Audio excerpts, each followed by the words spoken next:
Welcome back to the channel, and today we're going straight into the complete archer build in WoW Adventure. This is a class that a lot of you will like because of its high damage and straightforward gameplay, but it's also one of the easiest classes to build incorrectly if you don't understand the heat mechanic. So make sure you watch this whole video before deciding whether to invest in archer. First, let's talk about the class overview. Archer is a ranged class focused on maximum damage, with skills built around finishing and team fights. One thing I really like about this class is that it's relatively F2P friendly, but there's one thing you need to know before choosing it. Archer is not suitable for full autoplay. This class requires you to manually control heat constantly, and one pretty obvious weakness is that Archer performs poorly in Secret Realm climbing. So if your main goal is to climb Secret Realm, Archer is not the optimal choice, and you need to think carefully before investing your resources. For the class aura, Archer increases pet damage by 25% for the entire team, and this number increases to 50% if there is only one Archer in the team. This is quite different compared to the other classes I've talked about, because most other class auras usually provide general damage bonus or DMG red, while Archer focuses specifically on increasing pet damage. So if your team has multiple high damage pets, Archer can provide a lot of value. Now let's get into choosing your build. If you're F2P or a new player, the recommended build is Attack Penetration, which is suitable for high defense bosses and regular dungeons. The priority stats are Penetration, Attack bonus, and Damage bonus, with hit rating added if necessary. On the other hand, if you're aiming for Abyss, Expedition, team fights, and burst damage, then attack crit will be your choice. This build prioritizes crit, attack bonus, and damage bonus first, followed by penetration or hit rating. Just like I mentioned with the previous classes, even if you're running a crit build, you still need penetration when dealing with high defense bosses. This is a general rule throughout the entire game, not just for Archer. For the skills, I'll explain specifically how you should combine them so it's easier for you to understand.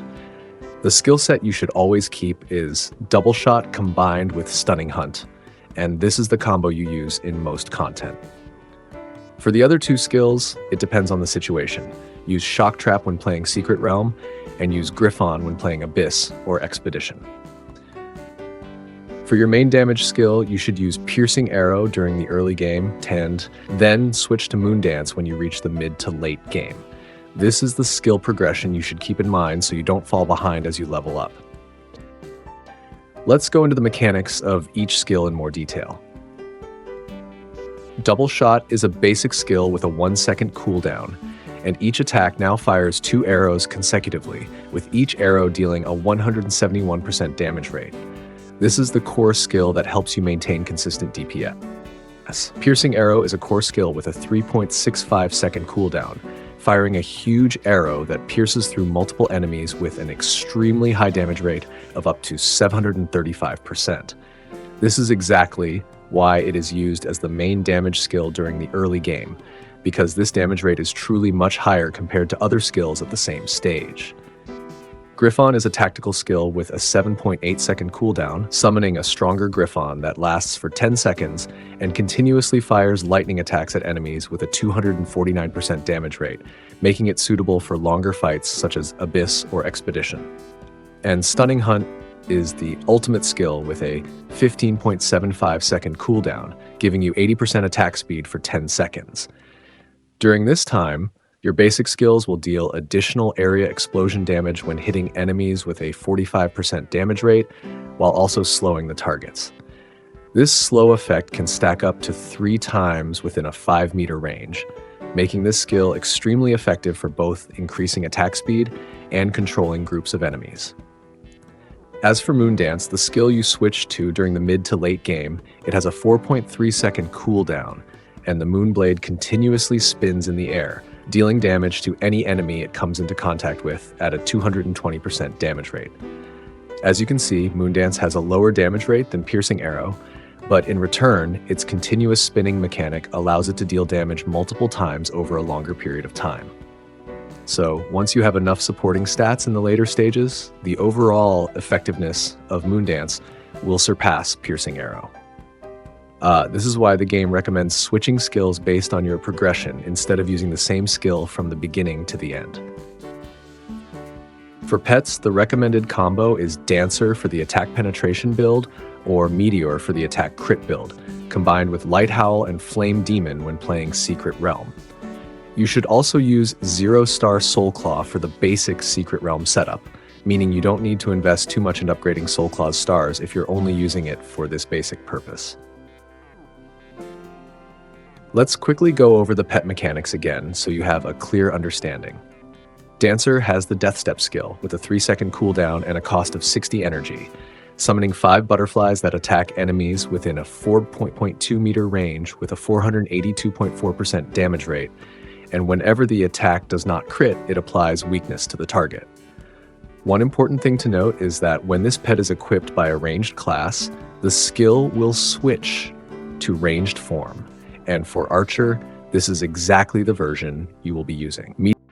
Meteor has the Reality Collapse skill, with a 3-second cooldown and a cost of 60 energy, dealing damage to targets within a 2.5 meter range with a 784.78% damage rate.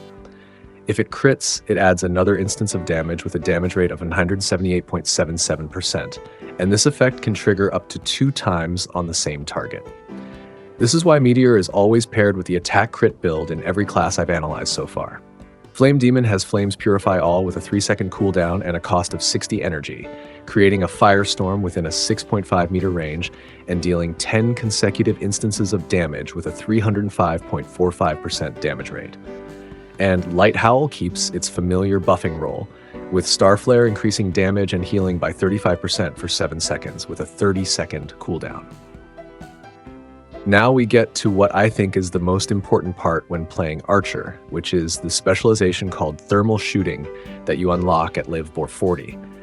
This is the heat mechanic I mentioned at the beginning of the video, and it is exactly what makes Archer unable to fully autoplay. When you stand still, your weapon heat will continuously increase by 2 points per second, up to a maximum of 100 points.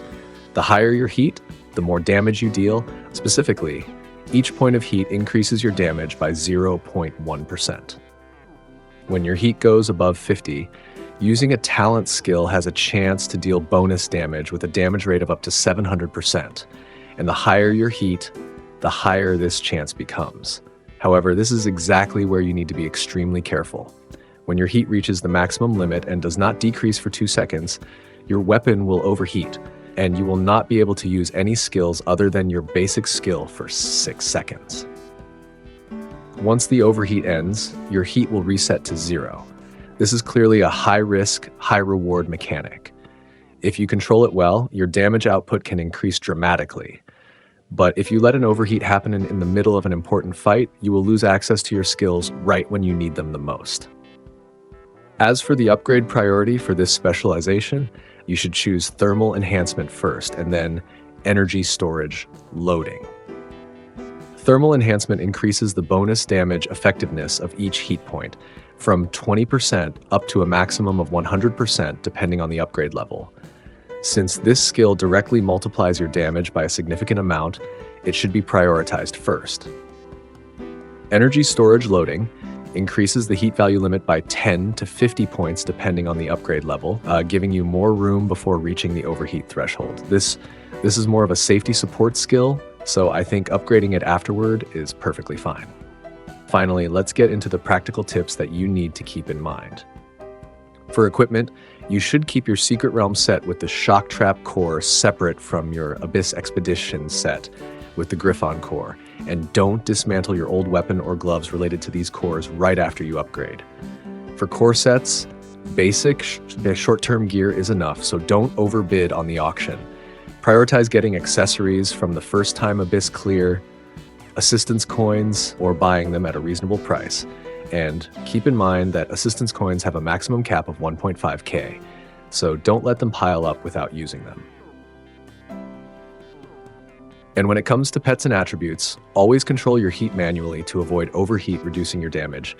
Absolutely do not mix stats, gems, or refinement between the attack penetration and attack crit builds, and always remember to add penetration when fighting high defense bosses, whether you are running crit or not. To sum everything up, Archer is a high damage class with decisive gameplay, but it requires you to stay focused and control heat throughout the entire fight. So it is not for anyone who prefers to just press a button and leave the game running. If you are new to the game, attack penetration with Dancer is a safer starting point, while once you get used to the class and want to maximize burst damage for Abyss or team fights, attack crit with Meteor will truly bring out Archer's strength.